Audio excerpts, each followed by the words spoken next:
Okay, good. Now, as we look at this, we see who he spoke this parable to.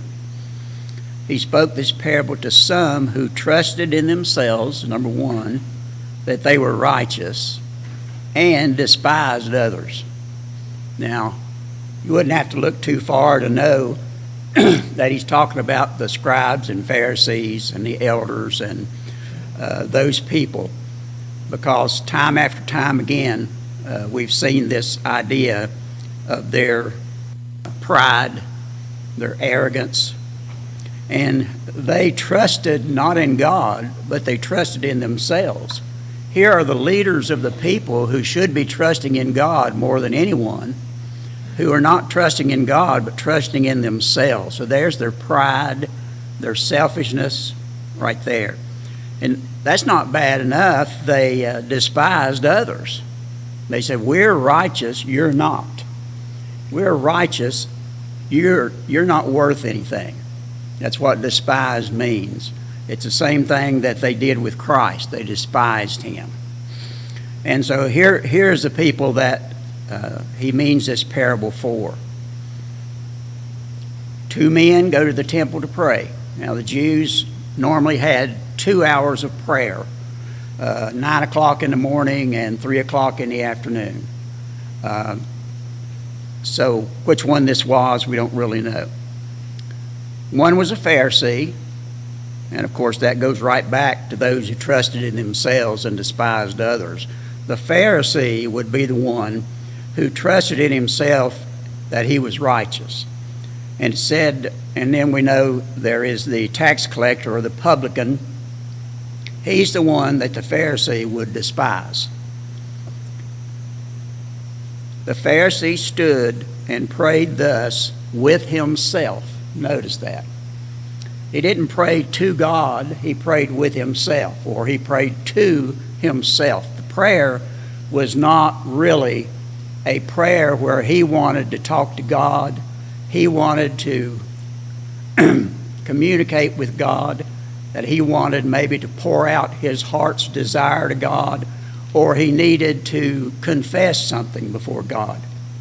If you notice what he said here, there are 5 different times he says I, if I counted correctly. He stood and prayed thus with himself. Excuse me, God, I thank you that I am not like other men, extortioners, unjust, adulterers, or even as this tax collector. I fast twice a week. I give tithes of all that I possess. So he showed where his mind was giving thanks for himself. He believed he was righteous because of what he does. And we know that's impossible, right? That was not possible under the old law, although the Pharisees believed it was. It's not possible under the new law either, for anybody to be righteous of themselves. Righteousness comes from God. And righteousness today comes through Christ. Now, it's good that he wasn't an extortioner, or he wasn't unjust, or he wasn't an adulterer. And it says, even as this tax collector. Now, did he know really anything about this particular tax collector? Or was he going by the overall view people had of tax collectors? You know, the tax collectors were the ones that were Jews that were hired by the Romans to collect the different type of taxes that they had. The dues, the customs, the taxes on things. And normally what they would do is they would collect the amount of taxes that the Romans wanted plus whatever else they wanted to add to that. And that's how they made themselves rich. And I guess generally speaking, the tax collectors were dishonest. But that doesn't mean everyone was dishonest. Well, in general rule, they may have been dishonest, but they may not have been. One that the Pharisees didn't like about the tax collectors, because they were taking money from the government. They were taking money from the Romans, not from them. Right. They were selfish. They were greedy. They wanted all the money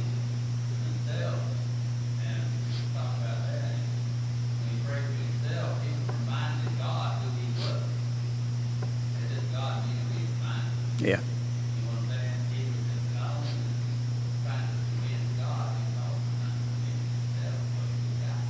Yeah. Compared to this, look at me compared to this guy. Mm-hmm. This guy may not have had any thought. He may have been illegal, taking only what he was supposed to take, because Jesus said, he actually said at one point, you have to take what is due, no more. Right. And I'm sure that some of them did that, some of them, like you said, were considered greedy, not all tax collectors were considered bad. They just didn't like them, so they didn't have anything. Right. And remember in the Sermon on the Mount, where Jesus talks about how we should pray. You know, don't pray like the Pharisees, who love to stand on the street corners and pray, and they love to be seen of men. And at the hour of prayer, there would be lots of people that would go there to pray. And I'm sure, they prayed out loud, most likely, so everybody could hear how righteous they were, rather than a silent prayer. Can you imagine going out to the hour of prayer, and everybody praying out loud at the same time? What a mess that would be. That's not really what God wants any of us to do at any time. But he's praying with himself, and Jesus warns against praying a self-righteous prayer. I thank you that I'm not like other men, and this tax collector. So it's good that he wasn't committing those sins, but he said, I fast twice a week. How many times were the Jews commanded to fast? How many times? One time a year. On the Day of Atonement was the only fasting day that they had a commandment that they were to fast. But it was, the custom, I think, that they fasted quite often, and 2 times a week was probably pretty often for someone to fast.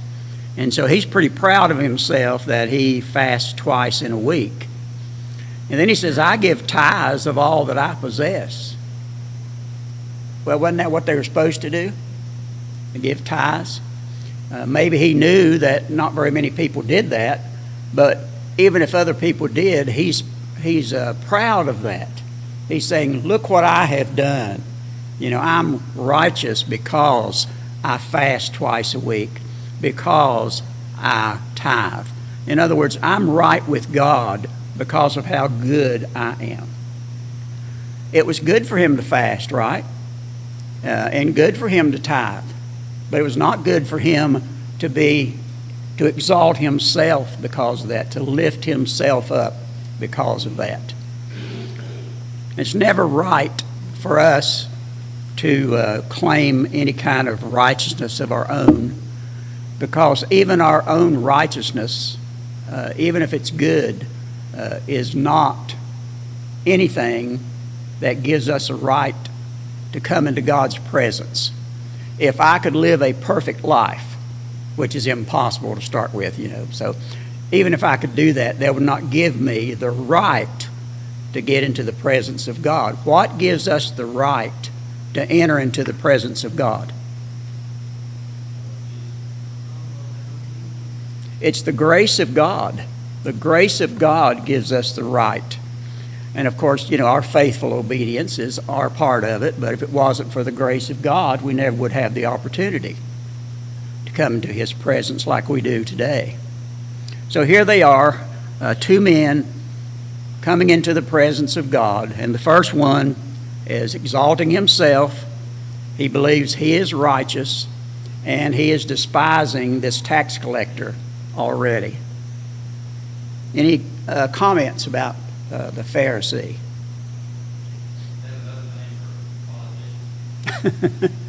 Some of them, yeah, most of them maybe. Okay, so we got another fella here. Verse 13. And the tax collector standing afar off. Now, what was he standing afar off from? Was he standing afar off from the Pharisee? Was he standing afar off from the others who were praying? Doesn't really say. but he was standing afar off, and I think that there's a message there for him standing afar off. We'll look at that in just a minute. He would not so much as raise his eyes to heaven. So, some people think of the posture of prayer, and I guess some people feel like, if you're looking to heaven, that kind of makes you more devout or something. Others say you got to prostrate yourself on the ground. Others, you got to fold your hands in prayer. You got to bow your head. You got to close your eyes. All kinds of different things people say we should do in prayer, but really the Bible doesn't say we should do any of those things. Prayer is a heart situation. What's the posture of our heart before God?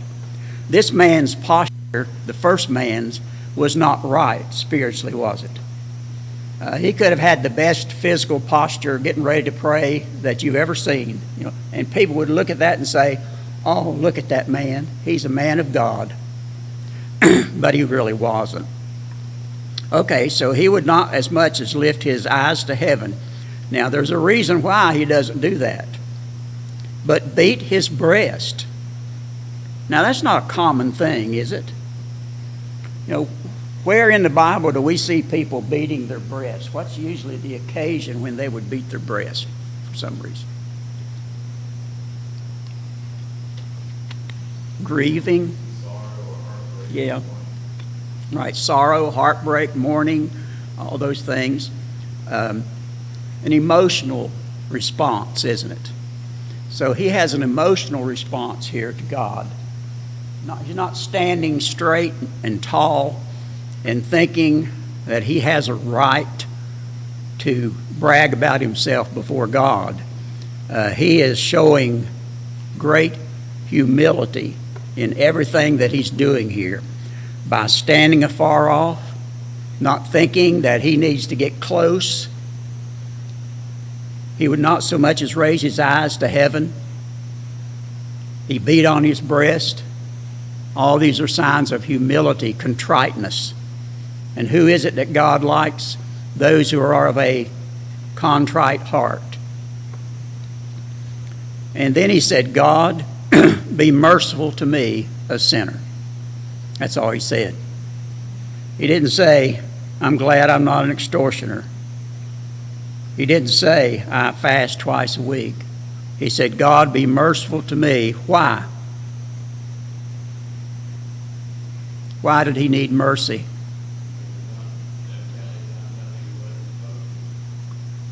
God, be merciful to me, a sinner, right? He knew he was not perfect. He was not righteous like this Pharisee was claiming. So he didn't put an air on here. Great humility, needing the mercy of God because he recognized he was a sinner. Now, whether he was guilty of extortion or whatever is not said. But even if he wasn't guilty of that, he still was a sinner, right? I mean, we don't go out, most Christians that I know don't go out and get drunk. They don't beat their wife and kids. They don't cheat on their taxes. They don't do a lot of different things, lie and like this. So that's good. But what about, the rest of their lives? They're still going to sin. We're all still sinners. It's good that we're not involved in things that the world's involved in. But we're still sinners, and we have to recognize that. So he's recognizing that and asking God for mercy, just like we all need to confess that we're sinners and that we need the mercy of God.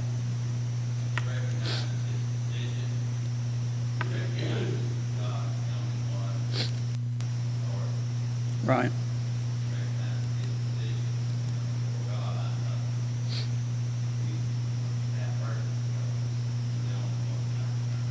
Right.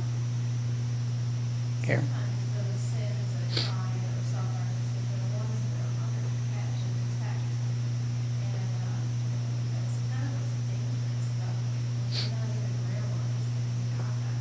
Yeah.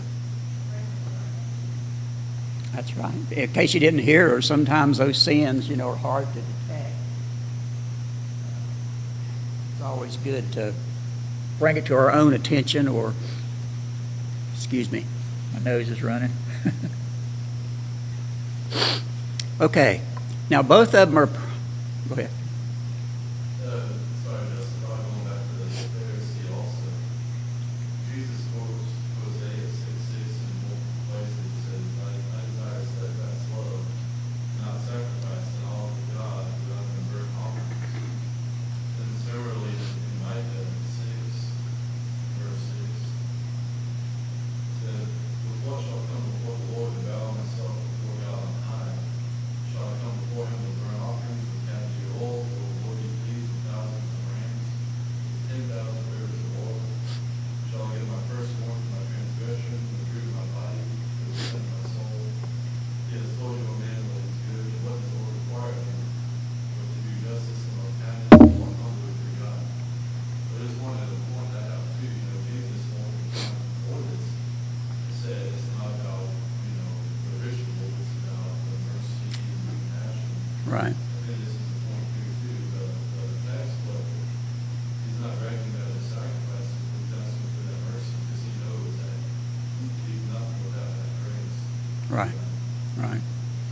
And it's the same way with us today, is it? We're nothing without the grace and mercy of God. Okay, so Jesus meets the conclusion here. He gives the conclusion to this. He says, I tell you, this man, this tax collector, went down to his house justified. Now, what does the word justified mean? Two words can define justified. Not guilty. Not guilty. Now, the Pharisee, of course, didn't believe he had any guilt to start with. But the tax collector did. And he confessed that guilt. So he was declared not guilty by the mercy of God, rather than the other. So the Pharisee is not going to be justified. And here's the statement that we find repeated over several different times in the Scriptures. For everyone who exalts himself will be humbled, and he who humbles himself will be exalted. What does word exalt mean? Everyone who exalts himself will be humbled. The two words have exact opposite meanings. What? Right. He raises himself or lifts himself up, doesn't he? And humility is bringing oneself low. So there's a difference of up, lifting up, and bringing low. And if we don't bring ourselves low, God will. There's the word abase, and that word abase is the same word for humbled. Do we want to humble ourselves, or do we want God to humble us? I don't want God to humble me. And I think probably he has in my lifetime at certain times. I don't know exactly when he has done that, but any time that we would decide that we're more righteous than we really are, he's going to do something to bring that to our attention. Hey, you're not. So if someone exalts himself, he's going to be humbled. If someone lifts himself up, he's going to be humbled by God, by circumstances in life, whatever God would choose to use. And he who humbles himself, who brings himself low, there's the expression lowliness of mind. Jesus said, for I am lowly. That's the same word here. Bring yourself low. Will be exalted. Will be lifted up. Will be raised up. By whom? By God. By God. Now, when that happens, it may not never be in this life. It may be in the afterlife that we're exalted.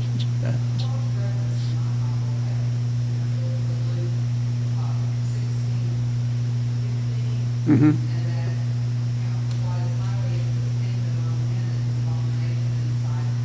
Right.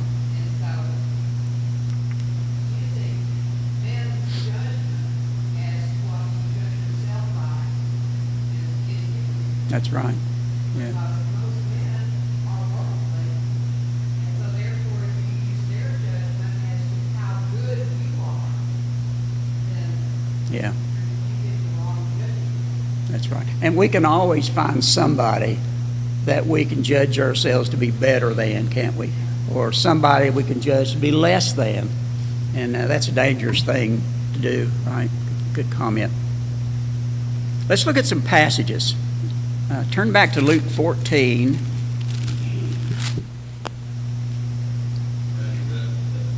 priority, 16 about 8, number 1, Now, number 1, proud look, right, okay. proud. Yeah. Chapter 14 of Luke. There's a parable here of supper, wedding feast, and the people, he says, don't seek the highest place because the master might come and move you down and you'll be embarrassed. You'll be humiliated. But choose the lowly place, and maybe, just maybe, he might come and lift you up and say, come up here and sit, and you'll get a better seat. But verse 11 says, for whoever exalts himself will be humbled, and he who humbles himself will be exalted. Now look at Matthew 23. This is that passage where Jesus just wears the Pharisees and the scribes out for their self-righteousness.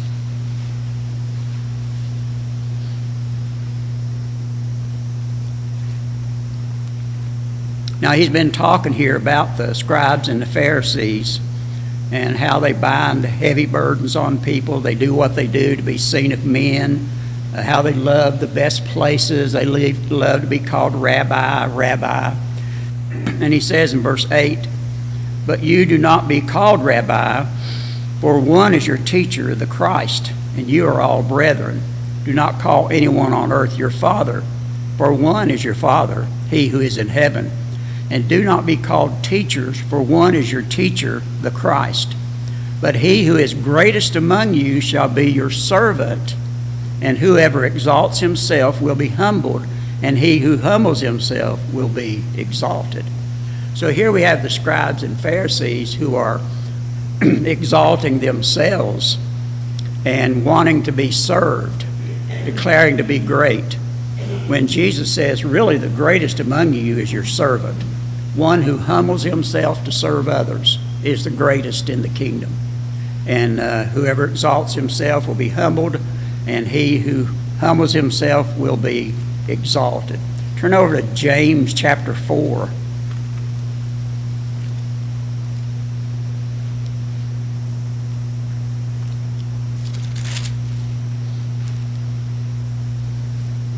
This doesn't say the same thing, but it gives the same idea. Verse 6 says, but he gives more grace. Therefore he says, God resists the proud, but gives grace to the humble. So God resists the proud or the self-righteous, and he gives grace to the humble. And in verse 7 he says, therefore submit to God. Humble yourselves before God, and he will be the one who will give you grace, and he will lift you up. 1 Peter 5. 1 Peter 5.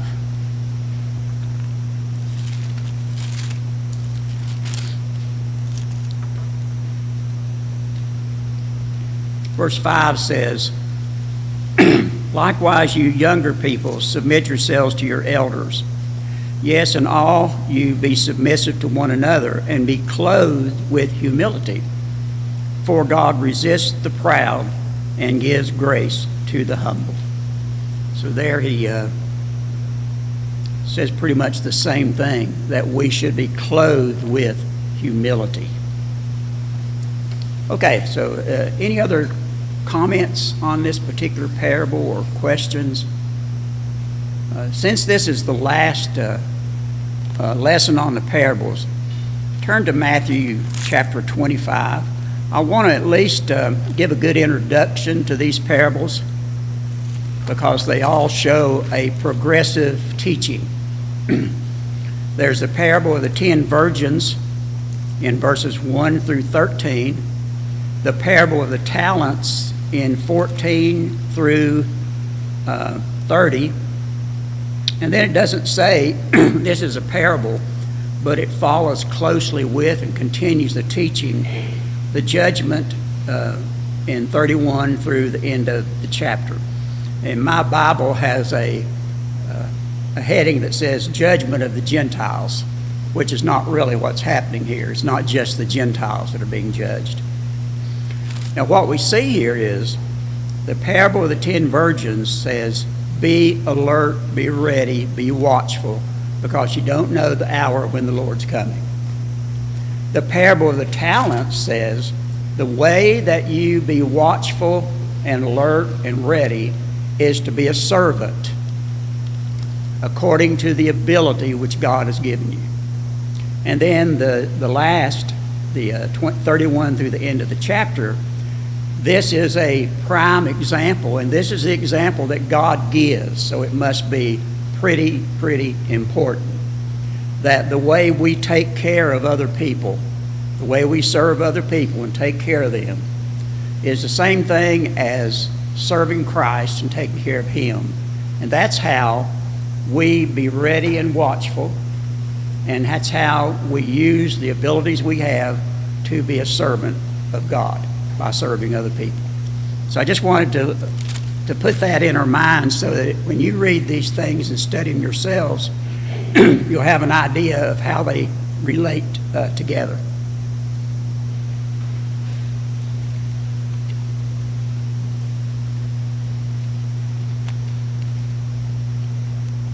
Let's look at this parable of the 10 virgins here.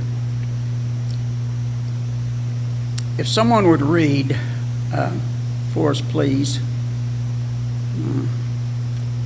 all of it, 1 through 13, if someone's got that voice that they can read. Yeah, chapter 25, 1 through 13.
Okay, I'm sorry. Thank you. Now, in the 24th chapter of Matthew, Jesus has been dealing with two comings of the Lord. He's been dealing, I think, primarily in the first major section of it, the coming of the Lord when the Roman armies come and attack Jerusalem and destroy the city of Jerusalem, and they tear down the temple and all the buildings around the temple area. And that particular time, people can see signs that it is coming, because the Romans had attacked the area where the Jews lived and had taken all the little cities round about. And so, they had plenty of warning that they were coming. But when it comes to the second coming of Christ, the final judgment day, we don't know when that's going to be. Remember, Jesus said, nobody knows that, only the Father in heaven, not even the angels, know that. He said he didn't know then. I'm sure he knows now. But nobody knows that day, despite how faithful some people claim to be in determining the end of time. Nobody knows. Nobody knows the hour, the day, the minute, the year, the decade, the century. Nobody knows that. So those of us who are Christians, since we never know when that's going to come, we got to be ready, don't we? Every second, every minute, every hour of the day. I've lived for almost 75 years, and obviously Christ hasn't come yet. It's been almost 2,000 years since Christ died on the cross and was raised. He hasn't come. But one of these days, man, we're going to be shocked to death. We might not be alive when this happens. Somebody's going to be shocked to death that's alive when this happens. And we don't want to be caught unaware. We want to be ready. We want to be watchful. We want to be faithful, good and faithful servants. Okay, so there's 10 virgins. He could have said 10 young men. He could have used that. But anyway, here's the virgins, and they're waiting for the bridegroom.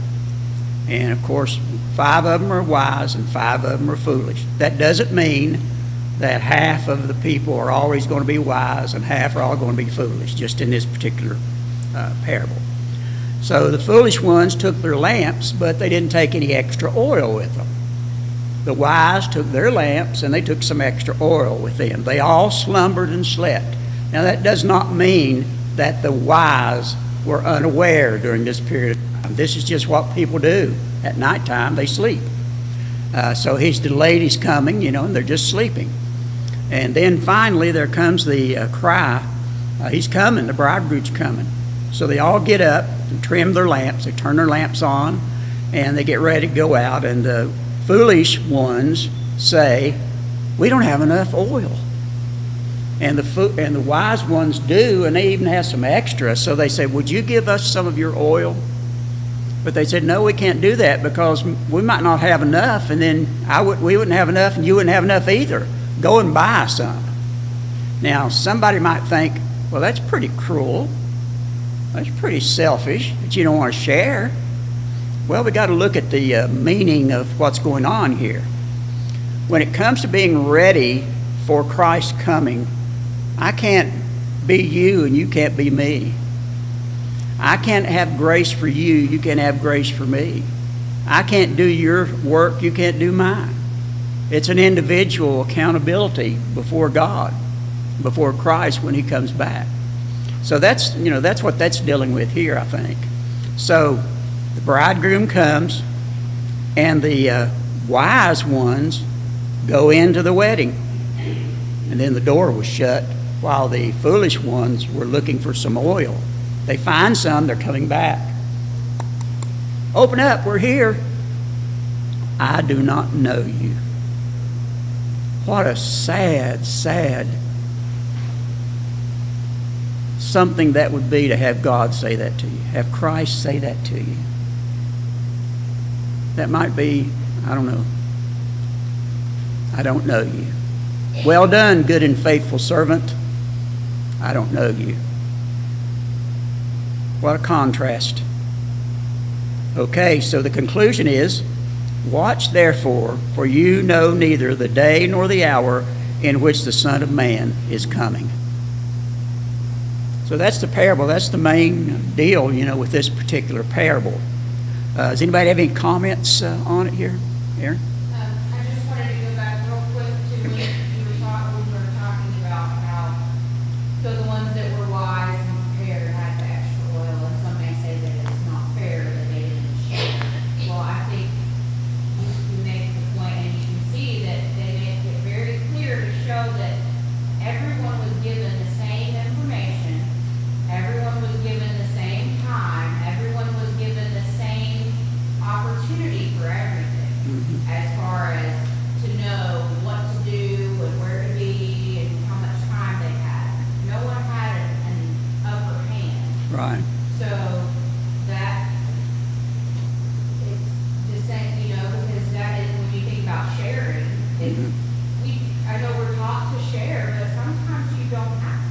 You know, when it comes to the final day that we're facing judgment, you can't share anything. We're standing on our own, you know, before Christ on that day. I can't help you. You can't help me. It's what I've done in my lifetime and what you've done in your lifetime. And we can't be rushing around to find the Bible, rushing around to have somebody baptize us or anything like that. It's too late. I saw hands over here. Because what he said, they were all told the same thing, but foolish ones decided, well, he could come early. They made a presumption that you know, that they thought they knew something more than anybody else. But if he won't take that long, he'll come early. Yeah. And didn't. You know what I'm saying? Right. And that's a presumption on their part. And then, at this preparation, think about it, you couldn't share. It would be unfair to share, because then neither one of you would make it. We wouldn't have that, neither would you. Mhm. So you'd do more damage than good by sharing that. Right. Well, you know, when you think of us, I mean, what is it that we have to share with anybody at the last day? I don't have anything to share with anybody, you know. We're out of time. Thank you all for your attention, your comments. I appreciate all of it during the study. Next week, Luke's going to take over, and looking forward to that study on the Sermon on the Mount.